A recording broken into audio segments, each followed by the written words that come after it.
I'm Garrick Francis. This is the Inheritance to Income podcast, where we help families, founders, and leaders move from legacy by default to legacy by design. If you're building something for the next generation and you're not sure what comes next, you're in the right place. I'm your legacy advocate. Let's talk about it. We've been talking about the retirement wave for years. Millions of baby boomers and Gen X reaching retirement age, leaving the workforce, stepping out of leadership roles, stepping away from businesses, teams, families, and institutions they helped build. But what I'm seeing isn't just a demographic shift, it's a readiness and leadership test. Every day, more than 10,000 Americans are crossing into retirement age. In fact, over 11,000. That's not a projection, it's happening right now. And recent economic reporting is beginning to show that this is not just a personal milestone. It's beginning to affect labor market, productivity, wages, tax revenue, and the broader economy. The Silver Tsunami is demographic, but the silver exit, that's operational. And when you step back and look at that, it isn't a slow transition. It's a sustained exit. But the real issue isn't how many people are retiring, it's what leaves when they do. Because when experienced people step away, they don't just take a role with them. They take judgment and pattern recognition. They take their institutional memory and their customer history. They take vendor relationships built over years. They take decision-making instincts. They take relationships that they build over decades. And they take trust. And most of that is never written down. Most of it is never transferred. Most of it was never designed to continue. And that is the silver exit. Not just people leaving work, but capability leaving with them that was never prepared to stay. And I want to be careful here because the person exiting is not the problem. In many cases, that person, they carried the weight. They built the relationships. They absorbed the pressure. They made the decisions when there was no manual.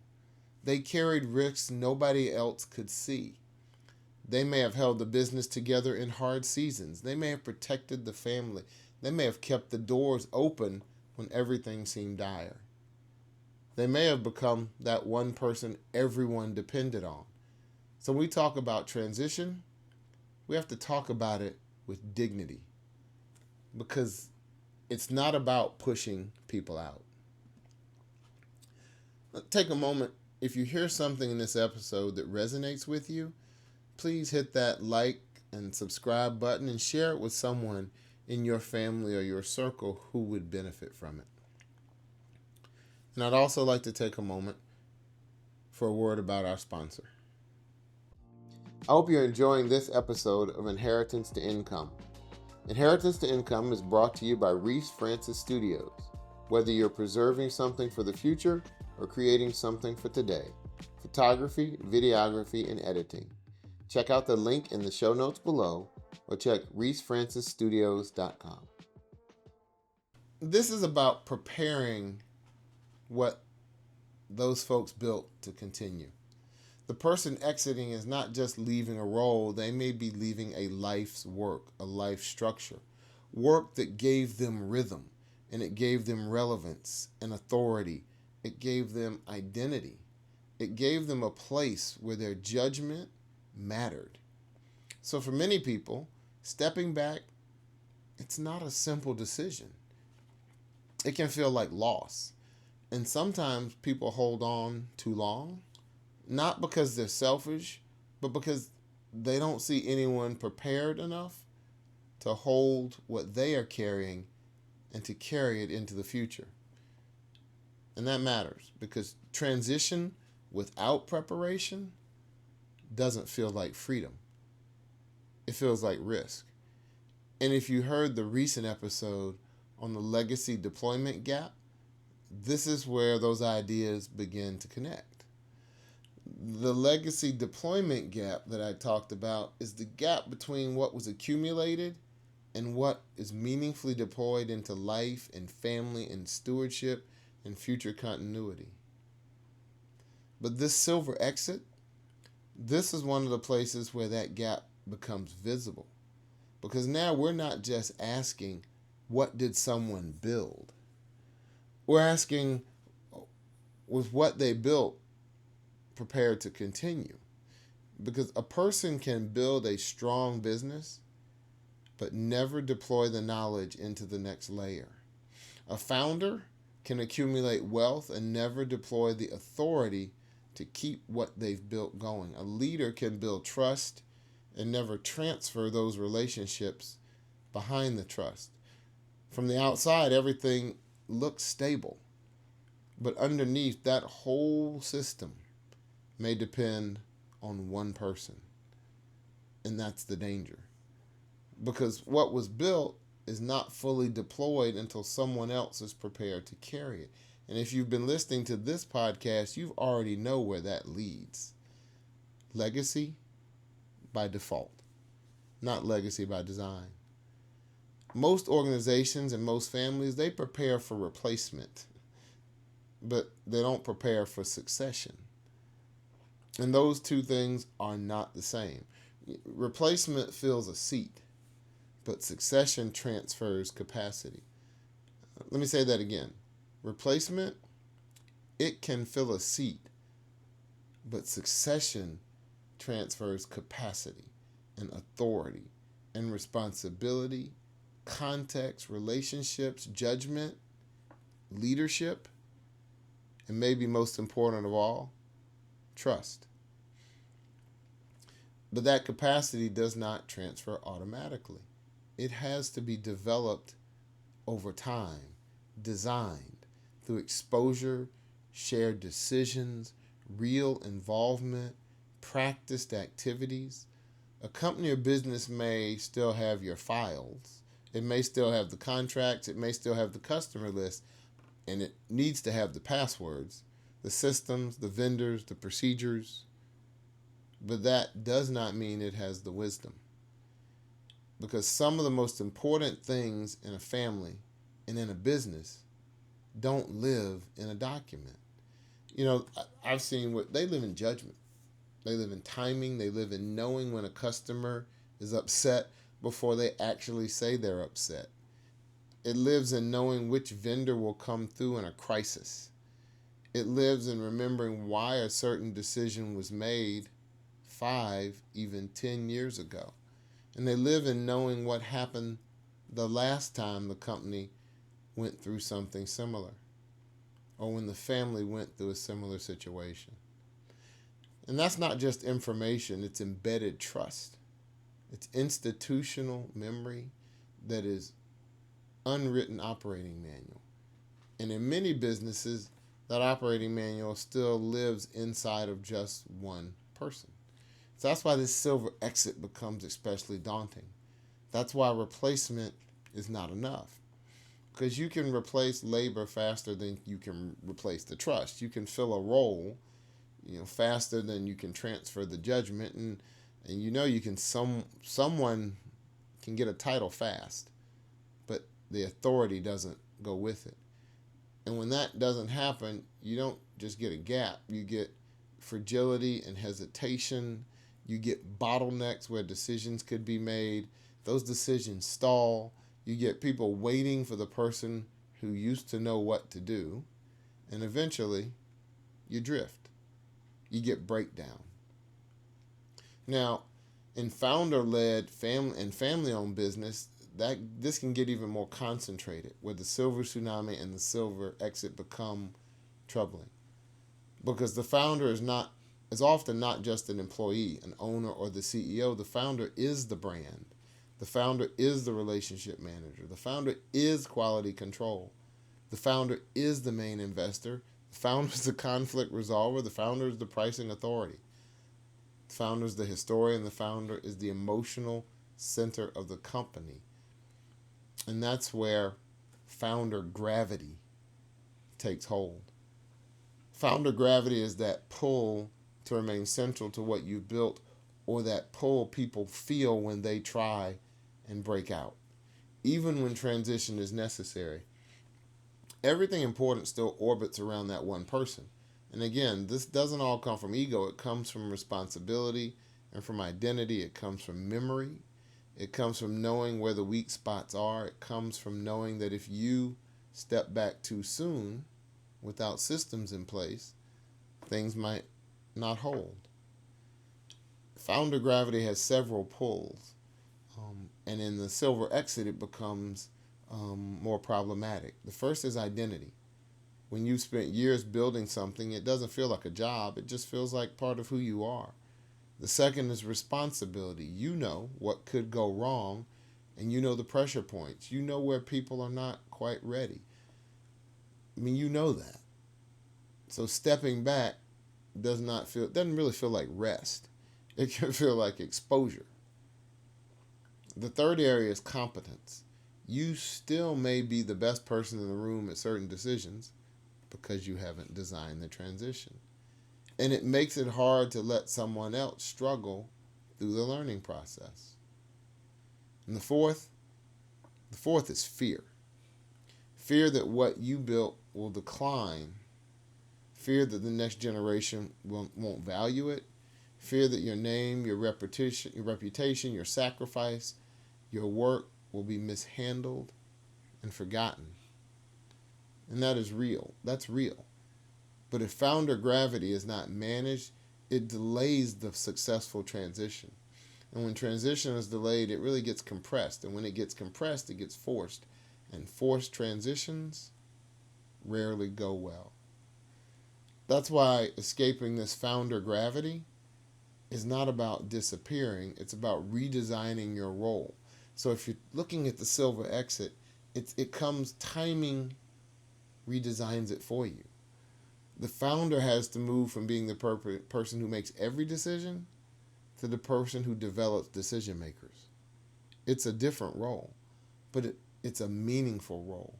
In fact, it may be one of the most important roles a founder ever plays before they exit. Because building something into someone is important.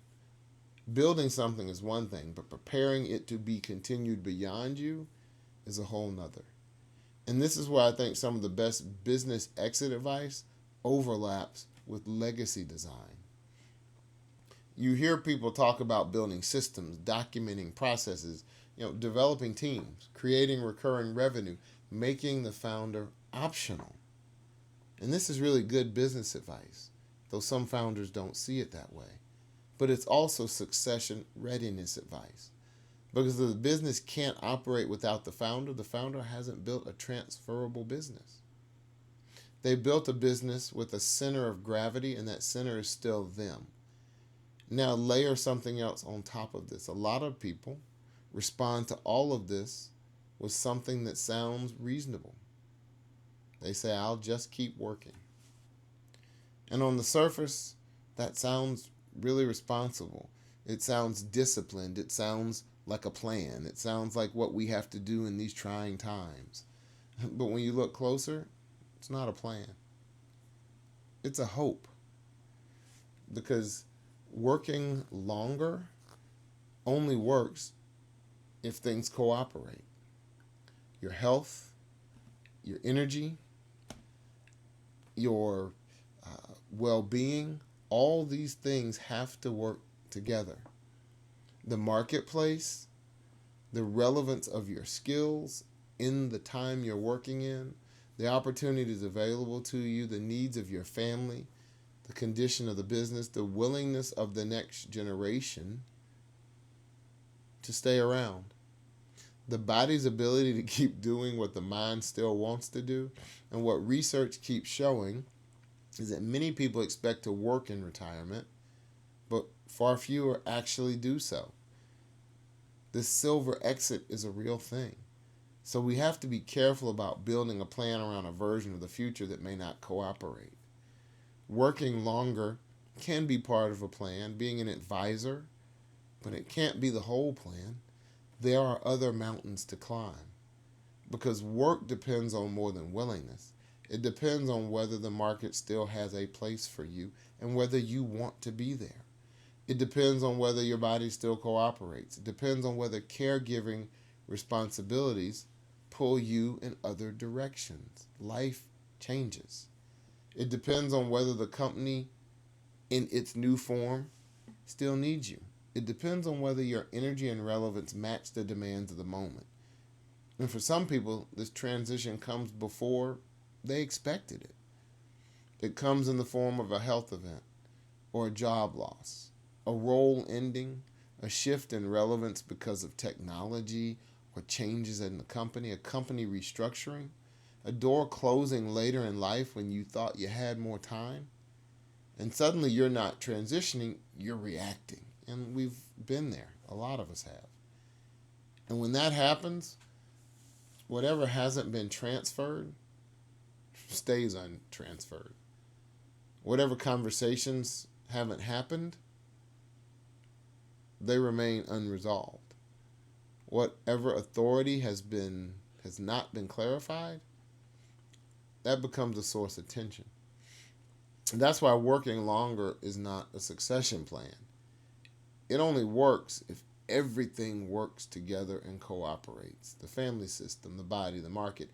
And it's where it stops being an individual issue and becomes a family issue, a family succession issue. Because when planning runs short and responsibility moves, it moves to children, it moves to partners, it moves to whoever's closest. It moves to the person who answers the call. And we're seeing that play out in real ways across the economy. As a result of the silver exit and other things, adult children are having to step in because of health concerns, contributing thousands of dollars a month, which affects their legacy design. Helping cover care that can cost $10,000 a month or more, selling their own homes, putting careers on hold, trying to manage decisions they were never prepared to make. This isn't rare anymore. It's becoming normal. And this is what happens when longevity increases, but legacy design doesn't. This is what happens when inheritance begins before inheritance was expected. Because inheritance doesn't just transfer assets. It transfers responsibility. And responsibility without preparation becomes pressure. And that's why I say inheritance has to come with instructions. Not just legal instructions, relational instructions, practical understanding, and shared expectations. And we have to talk about authority. We have to talk about context. And this doesn't only affect individual families, it affects entire communities. Because many Main Street businesses are not just private assets, they are community infrastructure. They provide the jobs in the community. They're the foundation of relationships throughout the community. They're the local service providers. They're the sponsorships for the local teams. They're the mentorship for the young adult. They're the apprenticeship for people coming up behind them. They're the civic presence. They're the reputation of the town and the community. They provide neighborhood stability. So when succession fails, the loss is bigger than one owner retiring, exiting early. A community may lose local ownership. A family may lose a wealth-building asset that could last generations. Employees may lose stability in their lives. Younger operators may lose an opportunity to step in and continue to build. Main Street succession is not just an ownership issue. It's an economic resilience issue.